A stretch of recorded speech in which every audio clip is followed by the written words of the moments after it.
Hej och välkommen till FlamencoFredag-vloggen, FlamencoFredags egna podcast. Det här är avsnitt nummer 2 och jag är redan ute på äventyr.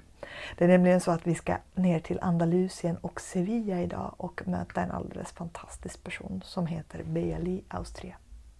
Bellali är en dansare och koreograf och producent och hon har varit, de av er som kanske minns henne från när hon dansade med de här fina mexikanska landskapen som bakgrund på Pygméteatern för något år sedan. Eller så minns ni Maskspel eller nu allra senast Volver. Hon är också en sann metropolit. Hon har bott runt om i världen och träffat också flamencos från hela världen. Hon är också drivkraften bakom Oslo International Flamenco Festival och Barbale Flamenco. Där La Lupi var som senaste gäst, så att hon tar dit artister av riktigt hög nivå. Häng med så tar vi ett snack med henne.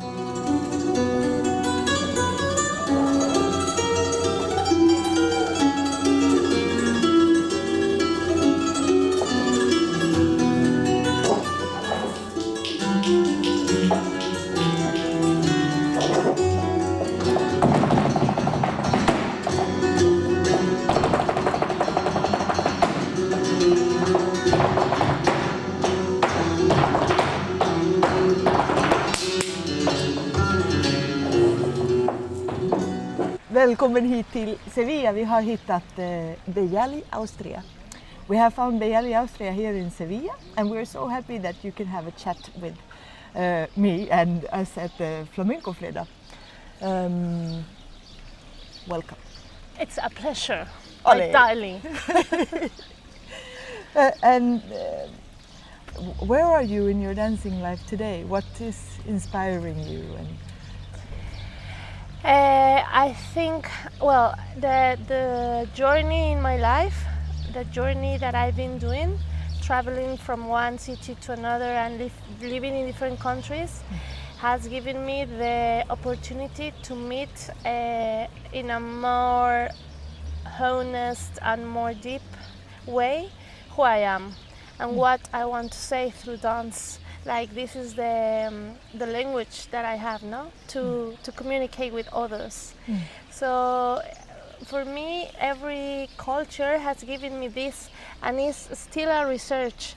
That's why when I was in that period living in Norway, I was wondering who I am and what I want to do.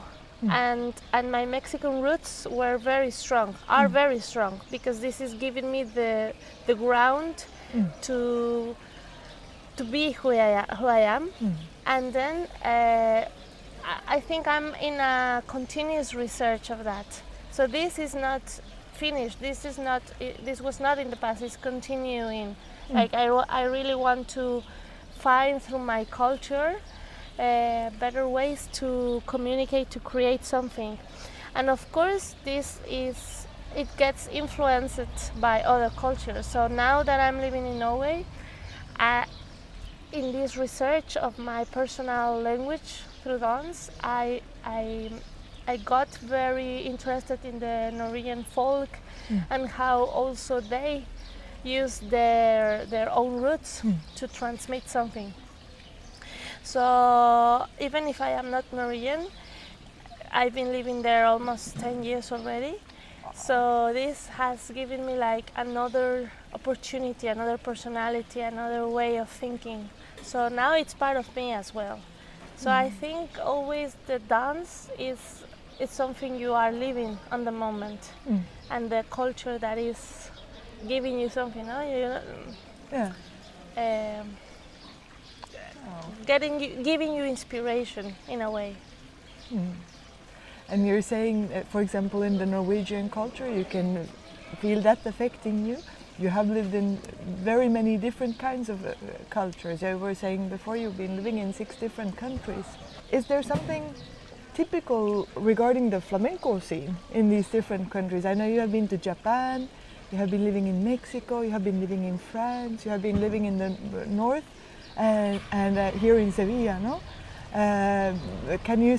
Do you find something that pinpoints a little bit the differences or the similarities within the looks on flamenco in these different places?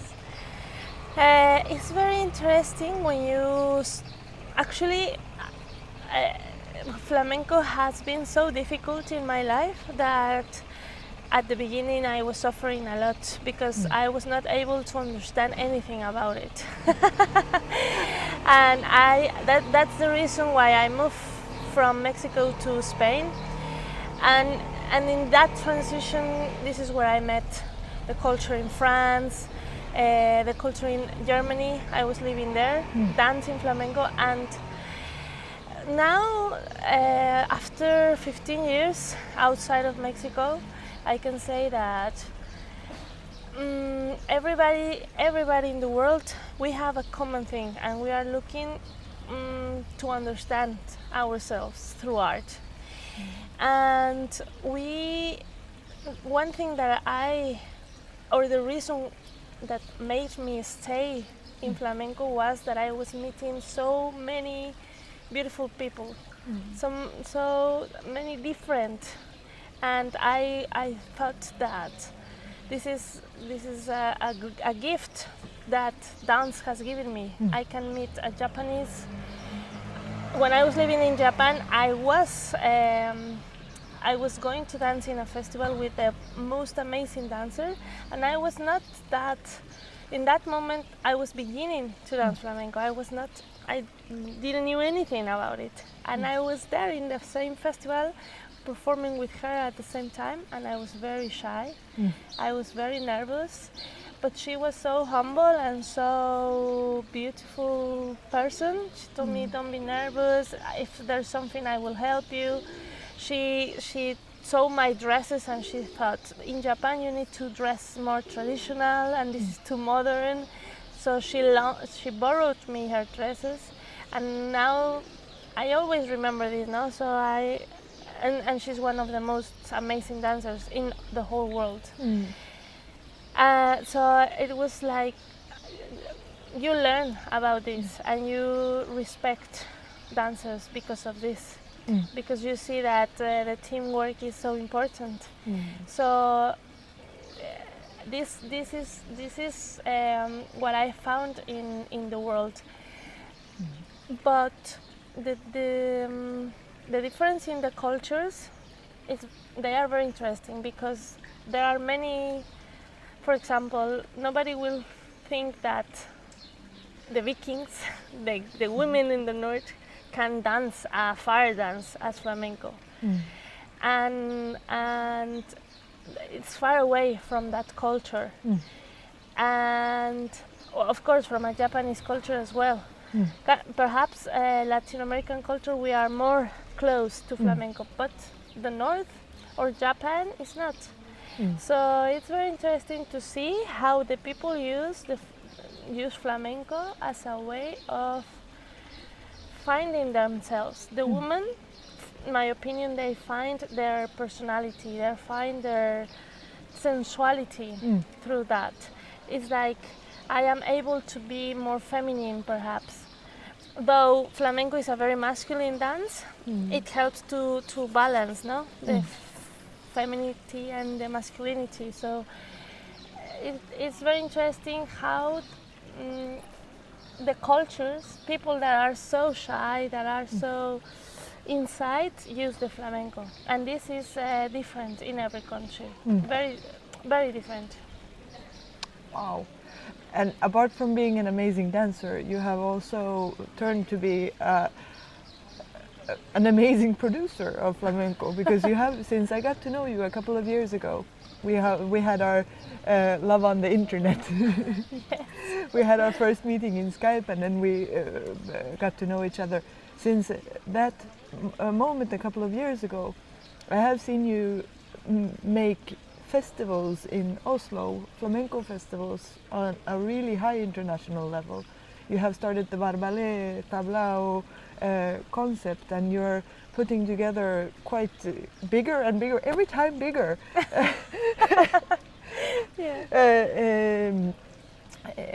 How do you say, performances, where there's always this theme of diversity and the person, the roots, the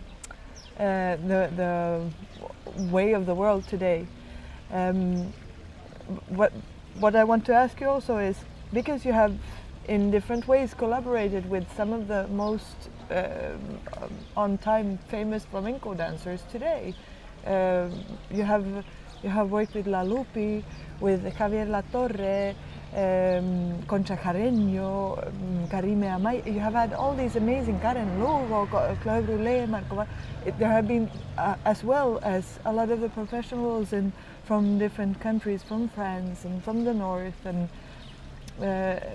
and so on. Can you tell us? You told us about this moment where you were taken in by a dancer and that loaned you her clothes and this. Is there another moment from all these different encounters that has changed the way, something fundamental in your way of looking at art? Every person that you work with gives you something different, teach you something different. And I think, for example, for me, moving to Norway and have this opportunity is a gift that somebody, the universe, has made for me. What is interesting, as you say, is that I had the opportunity to work with dancers from different countries like you, and with superstars, we can say, in flamenco. And all of them, the most simple artist that perhaps is not famous, has something to give you, as well as the most famous, no? And I've been very lucky because all of them have been very, very, very gentle with me. And I discovered that you can be the greatest, but what makes the greatest to be the greatest is to be grounded and to be humble and to be thankful. What I observe is that in our artistic culture, we need to believe more that by giving and sharing, we become richer instead of the opposite. And this is not, it's not that I'm saying this, is something I've been living and seeing with my eyes. Like, and actively working with.